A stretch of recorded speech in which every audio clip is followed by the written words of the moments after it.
한국교회 이렇게 변해야 한다라고 하는 책에서 정성욱 교수님은 신학자이신데요, 한국교회가 위기를 맞고 있는 이유로 교회의 본질에 대한 오해 때문이라고 했습니다.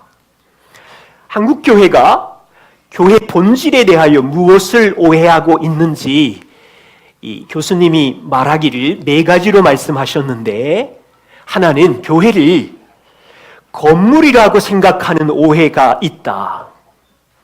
아직도 수많은 사람들이 교회와 예배당 건물을 동일시한다고 합니다. 사람들은 교회는 십자가가 걸려 있어야 교회라고 생각해요. 우리 교회처럼 십자가가 걸려 있지 않거나 강단에 어린아이들이 오르락내리락 하는 것을 보면 어떤 분들은 이상하게 생각하는 분들도 종종 있습니다. 신약성경 어디에도 교회와 예배당을 동일시하는 구절은 없습니다. 교회는 물리적인 콘크리트 건물이나 예배당과 결코 동일하지 않아요. 두 번째 오해는 교회를 구제단체로 생각합니다. 교회는 우리가 경험하는 복음의 은혜 때문에 가난한 자들과 소외된 자들에게 물질을 보내기도 하고 구제로 돕는 일을 감당하는 것은 성경이 가르치는 원리입니다만, 교회의 본질을 단지 구제단체로 이해하는 것은 오해입니다. 교회의 본질은 가난한 자를 돕는 것 이상의 놀라운 의미가 있어요. 세 번째는 교회를 친교단체로 생각하는 잘못입니다. 교회 성도들은 서로 만나면 사랑을 나누고 친교를 나누면서 기쁨을 누리는 것 좋지요. 필요합니다. 그런데 교회의 본질은 사교하고 친교하는 집단 이상입니다. 친교는 세상 사람들의 여러 모임으로도 충분히 사교할 수 있어요.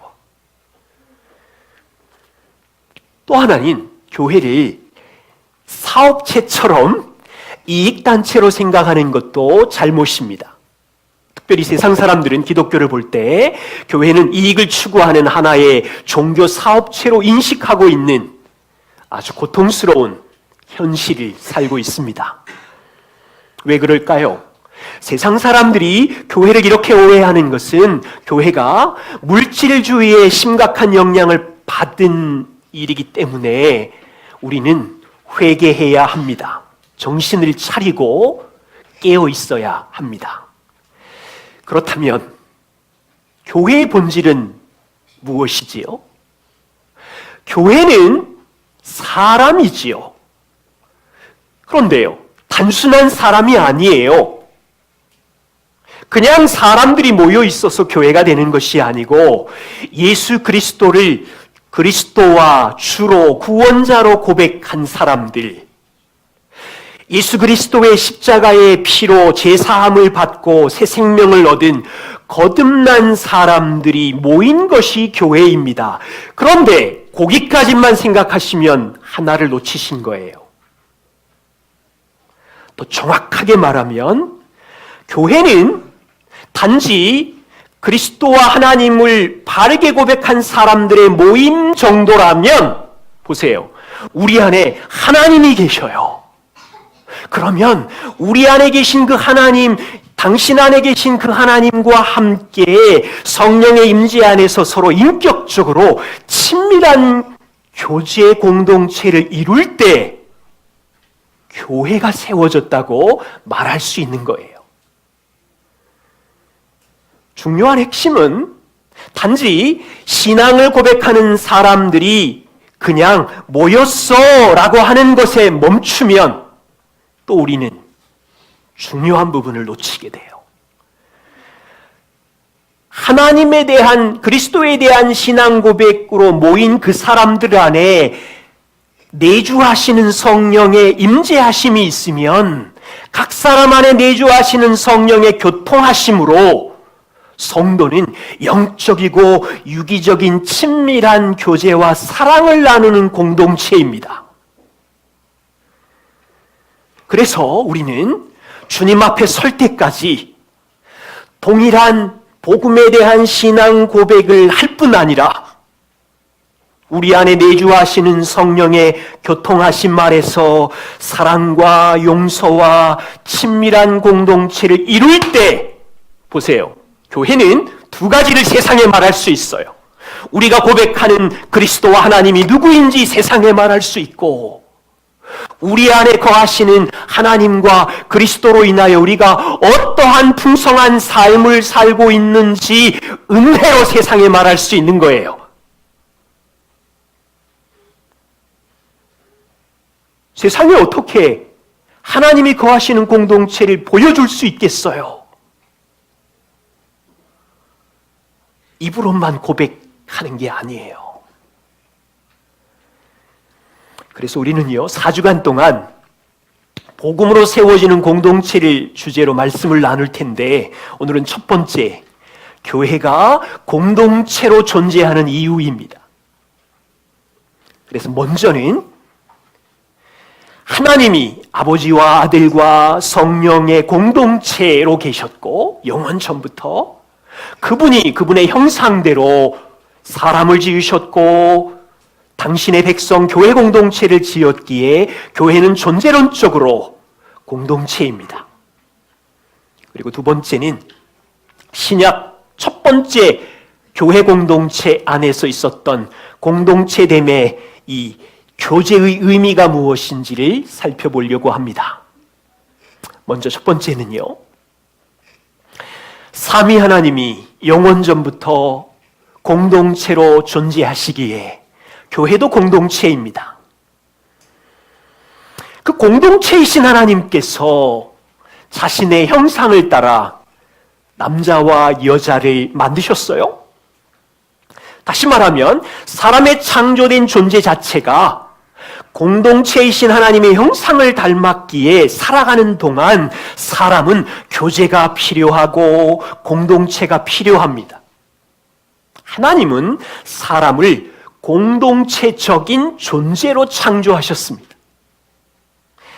세상의 지식인들은 이것을 가지고 사람은 사회적 동물이야, 이런 표현을 쓰지요.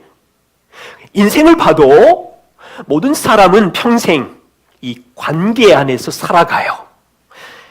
태어나는 순간부터 가족이라는 공동체 안에서 살아가고, 성장하면 친구 관계 안에서, 학교 공동체 안에서, 교회 공동체, 직장 공동체에서 관계를 맺으며 살아갑니다. 사람은 죄로 인하여 타락한 세상에 살고 있지만 공동체이신 하나님의 형상을 닮았기에 이 관계, 공동체로 얽히고 설켜 있는 세상 속에서 평생 살아갑니다. 그래서 교회의 존재 의미도 함께 살아가는 공동체이지요. 자, 이것이 예수님께서 십자가에 달리시기 몇 시간 전에 제자들과 우리를 위하여 기도하신 기도의 내용을 보십시오. 여러분, 참 놀라운 고백, 기도를 하십니다. 같이 한번 조금 길지만 읽어보겠습니다. 함께 읽겠습니다. 아버지여, 아버지께서 내 안에, 내가 아버지 안에 있는 것 같이 그들도 다 하나가 되어 우리 안에 있게 하사 세상으로 아버지께서 나를 보내신 것을 믿게 하옵소서. 내게 주신 영광을 내가 그들에게 주었사오니 이는 우리가 하나가 된 것 같이 그들도 하나가 되게 하려 함이니이다. 아버지여, 내게 주신 자도 나 있는 곳에 나와 함께 있어 아버지께서 창세전부터 나를 사랑하심으로 내게 주신 나의 영광을 그들로 보게 하시기를 원하옵나이다. 예수님께서 비참한 십자가로 올라가시기 전에 참으로 이상한 기도를 하십니다. 보세요. 주님, 제가 죽고 나서 이들에게 복을 주세요. 땅의 복을 주시고 잘되는 복을 주시고, 이런 기도가 아니에요. 본인이 왜 이 땅에 왔는지를 설명하면서 본인이 왜 십자가에 죽어야 하는지 하나님의 마음과 비전이 담겨 있어요. 예수님은 창세 전부터 하나님 아버지와 성령과 거룩한 공동체 안에서 하나가 되었어요. 예수님은 그 공동체 안에서 세 분이 말할 수 없는 기쁨과 친밀한 교제와 사랑의 영광을 경험하신 분이셨어요. 그런데 사람들은 죄로 인하여 망가져서 하나님의 이 영광스러운 친밀한 기쁨의 사랑의 공동체 안으로 들어올 사람이 죄 때문에 한 명도 없는 거예요. 그러자 하나님께서 아들을 세상에 보내시고 21, 2절 보십시오. 세상으로 아버지께서 나를 보내신 것은 우리를 하나님 안에 하나가 되게 하려 함이라. 하나님은 아들을 세상에 보내심으로 아들이 세상 사람들의 죄를 대신하여 죽으심으로 뭘 하고 싶으시냐면, 보세요. 죽기 전에 예수님은 나의 죽음을 통하여 죄로 인하여 망가진 이들의 죄의 문제를 해결하고 이 사람들이 영원전부터 하나님의 영광스러운 친밀한 공동체 안에 교제 안으로 초대하고 싶으신 거예요.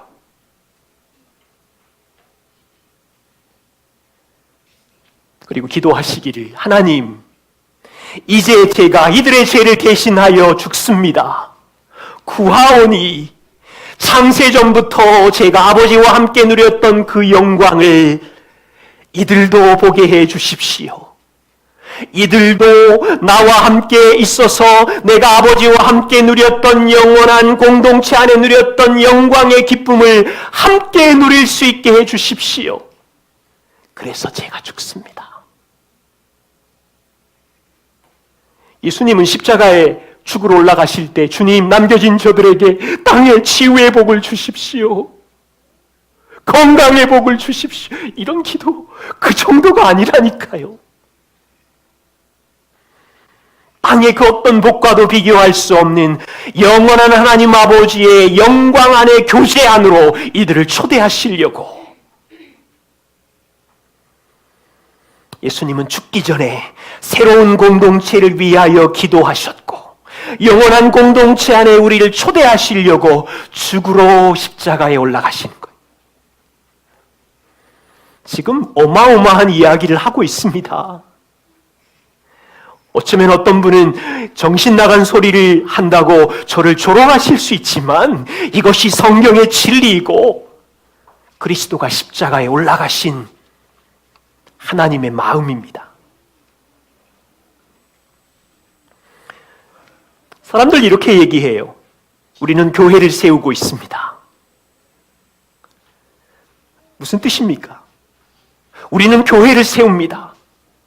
이 말은요, 멋진 콘크리트 건물을 짓는 것이 교회를 세운다는 뜻이 아니지요.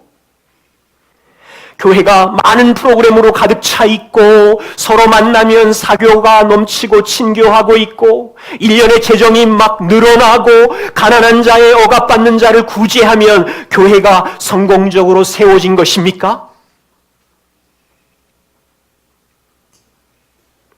교회를 세운다는 의미는 하나님 아버지와 예수 그리스도를 주인으로 구원자로 고백하는 사람들이, 그렇게 고백하는 사람들 안에 성령의 내주하심이 있기에 서로 성령의 교통하심 속에서 유기적으로 서로 사랑하며 용서하며 친밀한 공동체를 만들어 갈 때 교회가 세워졌다고 말하는 거예요. 다시 말하면 프로그램도 있고 재정도 빵빵하고 건물도 어마어마하지만 내주하신 성령의 친밀한 교제가 부족하면 교회는 허약한 거예요. 왜냐하면 공동체이신 하나님께서 자신을 닮아 당신의 내주하심에 임재하심을 교통할 수 있는 공동체를 만드셨고, 만드신 이유는 우리를 이 땅에서 잘 먹고 잘 사는 게 목적이 아니라 영원한 하나님의 공동체 안에 이 교회를 데리고 가려고 하기 때문에 초대하셨으니까.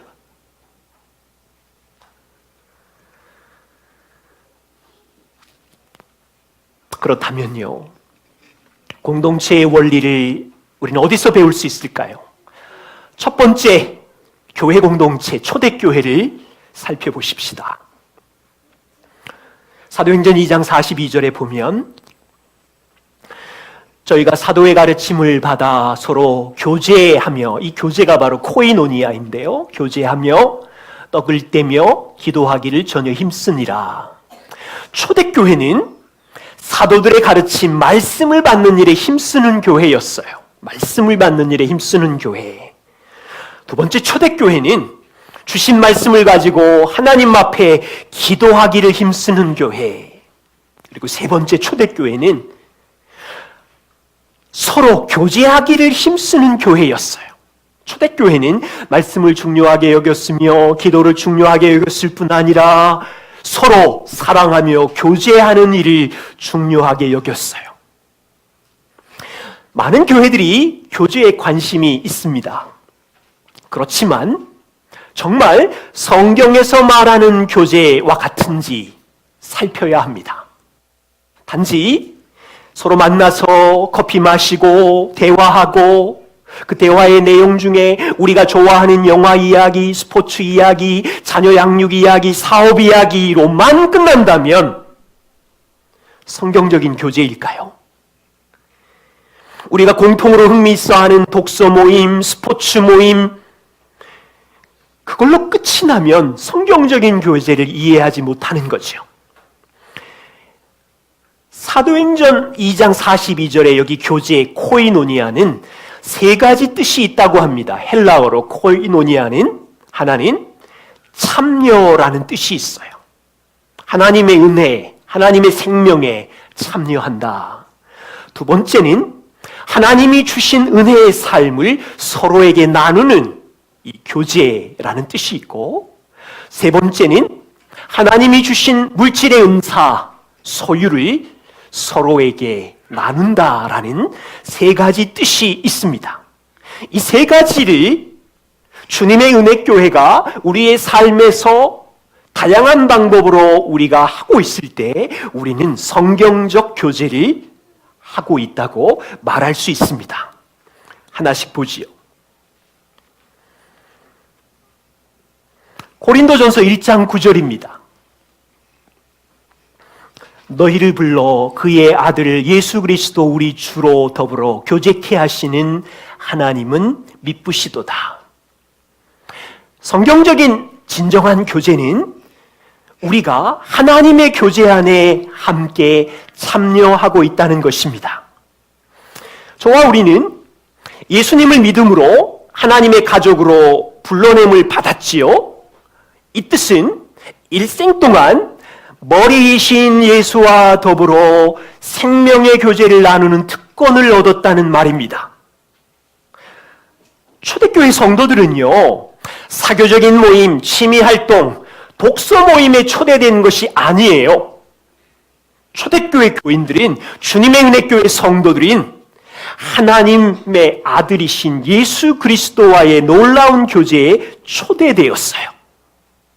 빌립보서 1장 7절에는 너희가 다 나와 함께 은혜에 참여하는 자가 되었느니라. 하나님의 복음의 은혜에 참여한 자가 되었죠. 요한일서 1장 3절에 너희로 우리와 사귐이 있게 하려 함이니, 이 사귐이 바로 코이노니아인데요. 우리의 사귐은 누구와의 사귐입니까? 하나님 아버지와의 사귐이고 그 아들 예수 그리스도와 더불어 누리는 교제이니라. 보세요. 성도 여러분, 오늘 성경적인 교제를 배우고 있는데 얼마나 놀라운 교제에 우리가 참여하고 있습니까? 여기 지금 육군 군인이 2명이 와 있어요. 만일 육군 상병 강민유 군이 육군에서 최고 높은 육군 대장, 사령관하고 해군에서 가장 높은 해군 대장, 포스타, 공군 대장, 그 3명이 모이는 모임에 저 상병이 끼어서 들어갔다고 생각해 보세요. 아마 일주일 동안 잠 못 잘 만큼 기쁘고 즐거운 일이 되겠지요. 성도의 교제가 특별한 이유가 여기에 있습니다.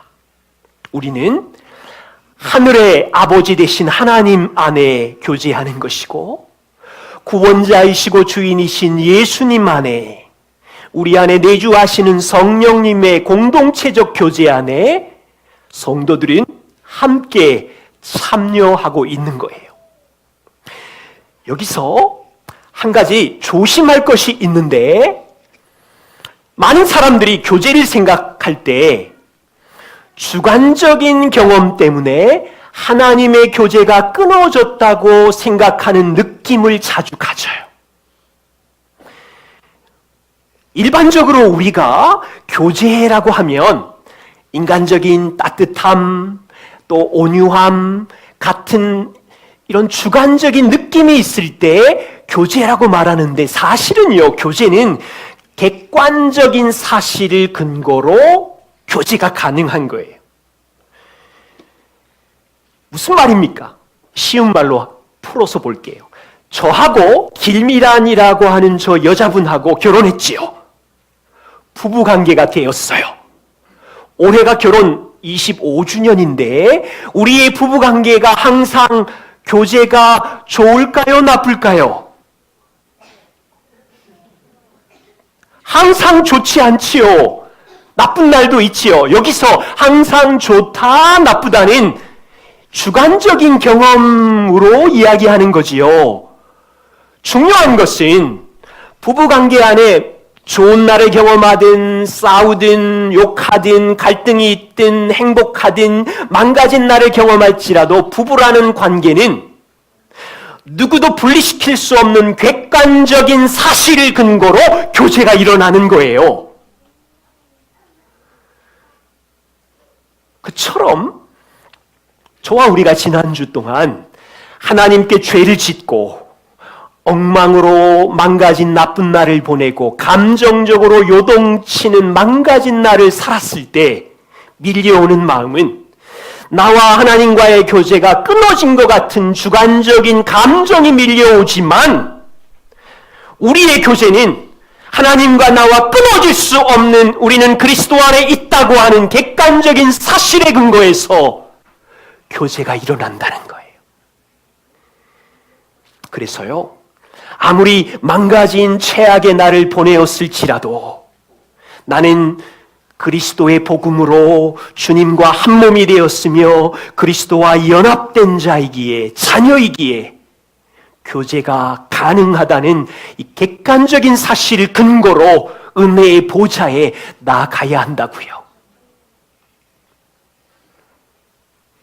두 번째는, 성경적인 교제는 하나님과의 이 교제를 누린 후에 그 교제의 기쁨을 가지고 다른 신자들과 함께 나눔을 하는 교제에 참여합니다. 사도행전 2장 42절에 저희가 사도의 가르침을 받고 서로 교제하기를 힘쓰니라. 이 본문에 대해서 제리 브리치즈가 이렇게 설명을 했습니다. 사도행전 2장의 첫 그리스도인들은 구약 성경을 믿고 있었고 신약 성경이 없었지요. 그들은 구약 성경을 근거로 사도들의 가르침을 귀 기울여 들었으며 성령의 비침을 받고 구약 성경을 새로운 시야로 보게 되었다. 그리고 하나님과의 교제에서 새롭게 깨달은 말씀을 다른 사람과의 교제에서 나누었을 것이다. 보세요. 성도들이 서로 나누는 내용의 초점은 하나님이 깨닫게 해주신 말씀을 나누는 거였어요. C.J. 메모니 목사님은 성경적 교제에 대해서 아주 놀라운 통찰력으로 이렇게 말씀해 주셨어요.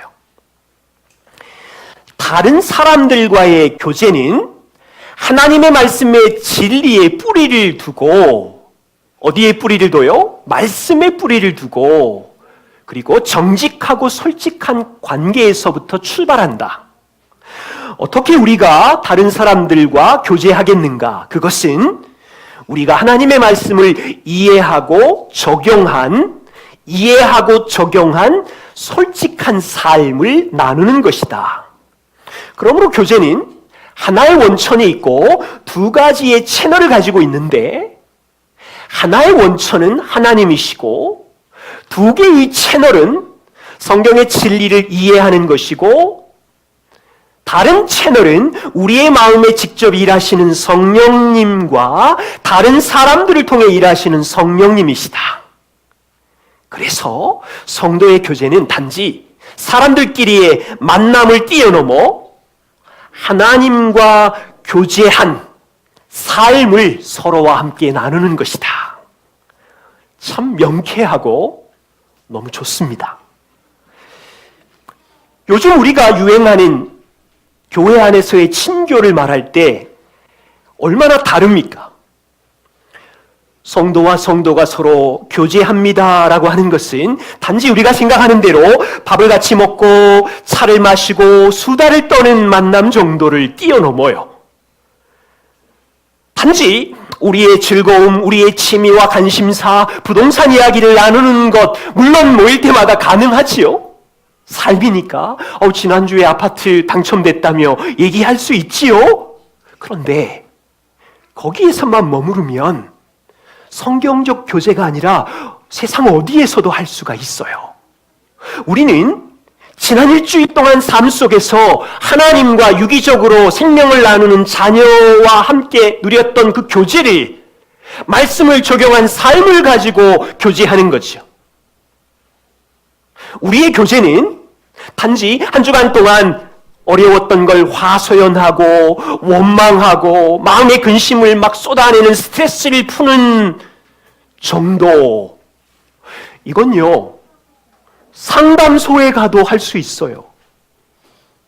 우리가 삶을 나눠야 되기 때문에 우리의 아픔과 고민과 고통을 쏟아내며 나누는 거 필요하지만 거기에서 멈추면 성도의 교제는 아직 연약해요. 우리는 더 깊이 들어가서 아픔과 고통과 신음 중에 우리 안에 계신 성령님께서 어떻게 일하셨는지, 그 죄책감과 정죄감 중에 성령 하나님이 복음으로 내게 어떻게 역사해서 말씀을 어떻게 적용함으로 은혜를 주셨는지, 말씀에 순종하고 적용한 삶을 솔직하게 나누는 것이 성경적 교제입니다. 이거 어떻게 구체적으로 하는지의 모습은 다음 주에 구체적으로 말씀드리려고 그래요. 세 번째,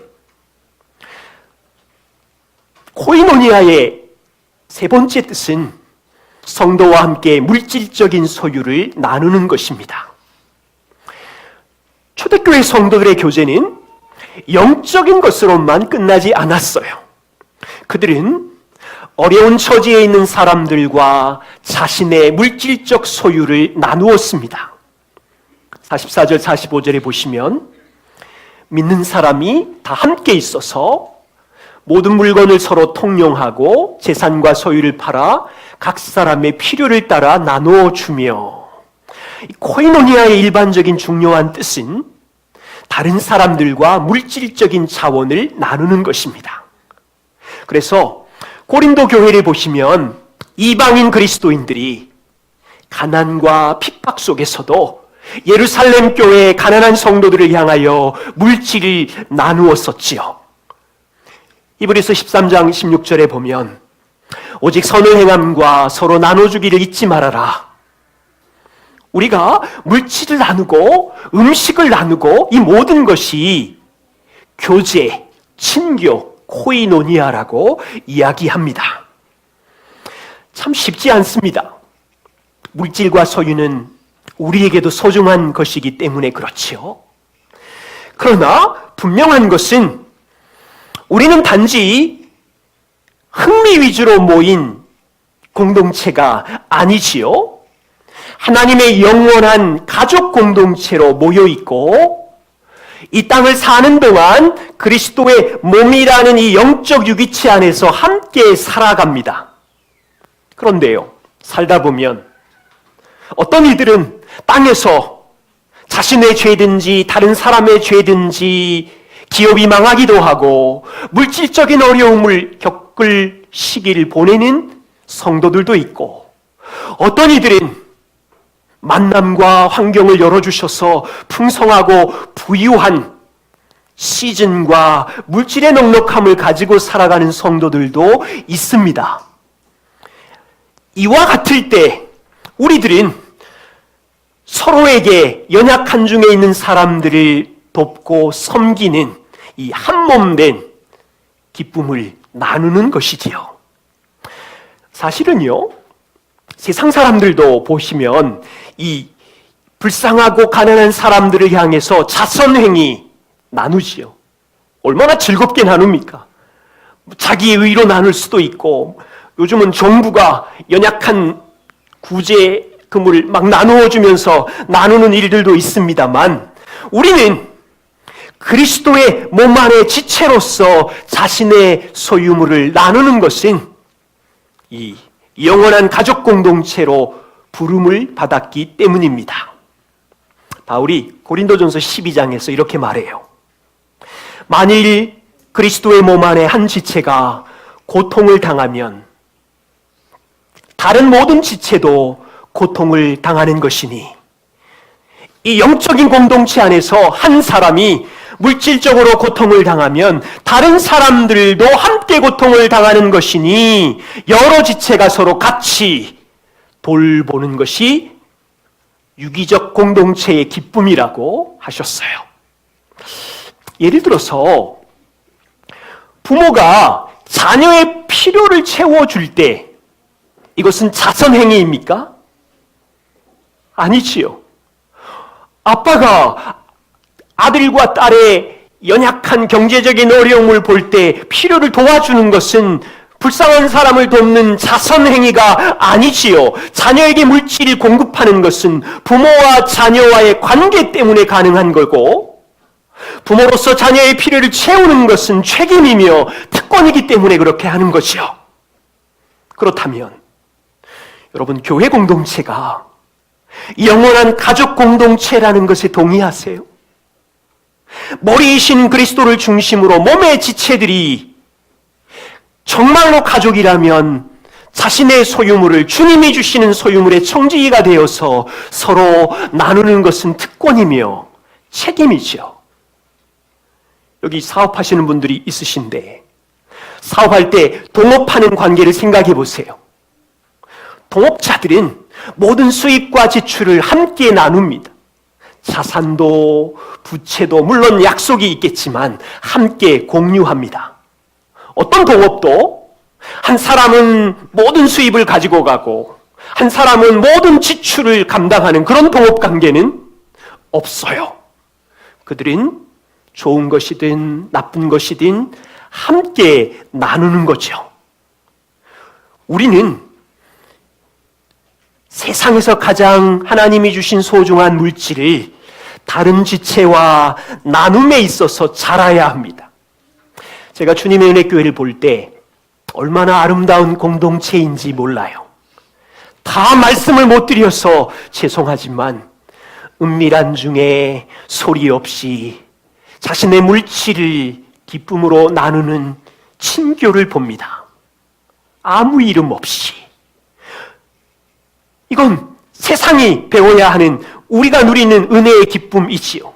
여러분들이 선교 헌금으로 약속하는 이 물질을 드림도 공간을 넘어 열방을 향하여 복음의 친교를 나누는 것이기에 우리가 함께 이 일에서 자라가기를 소망합니다.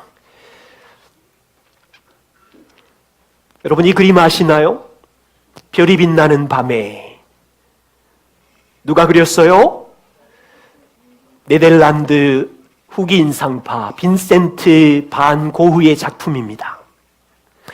이 작품의 해설을 보다가 깜짝 놀랐어요.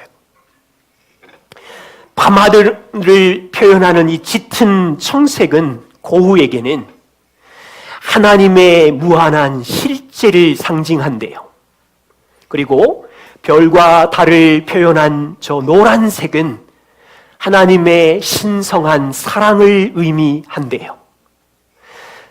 아래쪽 동네 산과 들판과 마을의 집들과 교회를 들여다보세요. 별과 달이 노란색으로 비치는 하늘 빛을 받아서 산 아래 동네 들판과 마을이 은은하게 빛나고 있어요.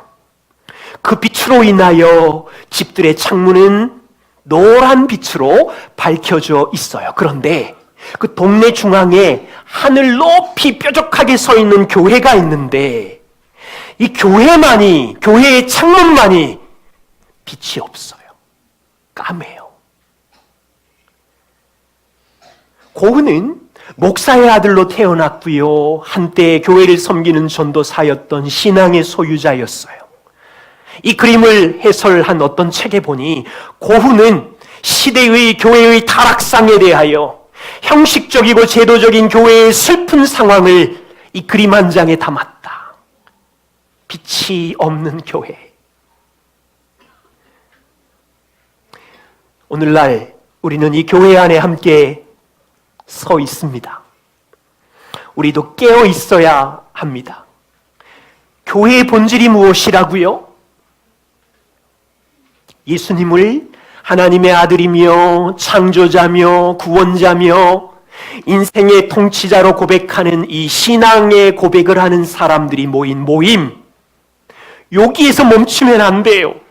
플러스 그렇게 모인 사람들 안에 성령의 임재하심이 있기에 각 사람의 성령의 임재하심 속에서 서로 유기적으로 인격적으로 친밀한 사랑을 함께 나누며 영원한 공동체 안으로 들어가기를 준비하는 교회.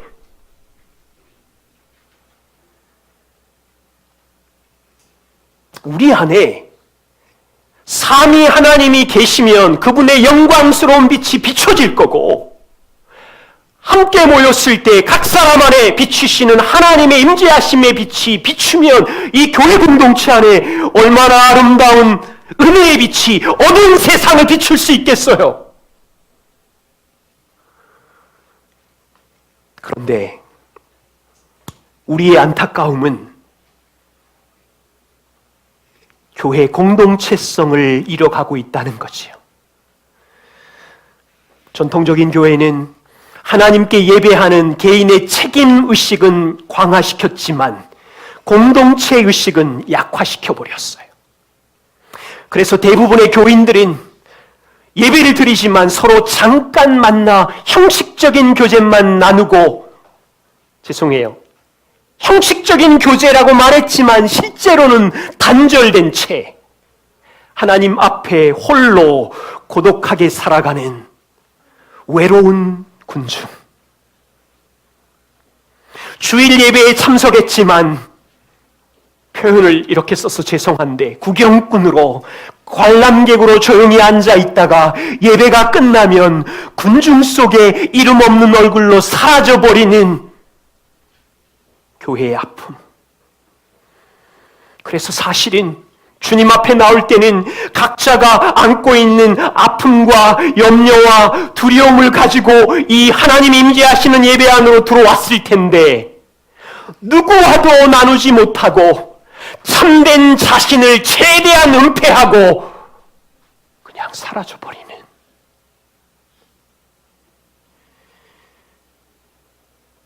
하나님이 교회 안에 빛을 비추시고 각 사람 안에 성령의 임재의 빛을 비추는데 그런 친밀한 빛의 경험이 없기에 세상에 줄 선물이 없는 거예요.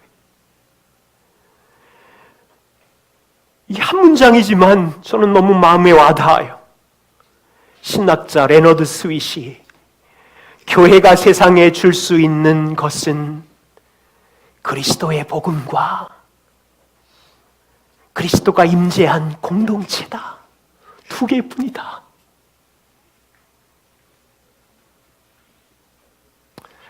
주님의 은혜길 성도 여러분, 최소한 우리가 서로 사랑함으로 가면 쓰지 않고 함께 몸 안에서 교제할 수 있도록 반응해 주셔서 감사합니다. 앞으로 우리는 이 교회의 영광스러운 공동체성을 계속 세우며 성장해 가야 합니다. 하나님께서 우리를 불러 사랑하사 하나님과의 영광스러운 교제 안으로 우리를 초대하여 주셨기에 매일의 삶 속에서 하나님과의 친밀한 교제를 붙잡으시고 회복해 주십시오. 그리고 모일 때마다 하나님과 누렸던 교제, 말씀의 은혜의 교제, 그 말씀으로 살아내고 적용했던 은혜들을 모일 때마다 오셔서 다른 성도들과 나눔으로 교제하는 일을 계속해야 합니다. 그리고 우리는 그리스도의 피로 영원한 가족 되었기에 우리에게 소중하게 여기는 물질과 소유를 나누어 줄 수 있는 청지기로 살아가는 공동체가 된다면, 이것을 회복하는 교회가 된다면 세상에 줄 수 있는 가장 놀라운 선물을 주님의 은혜교회가 가지는 거예요.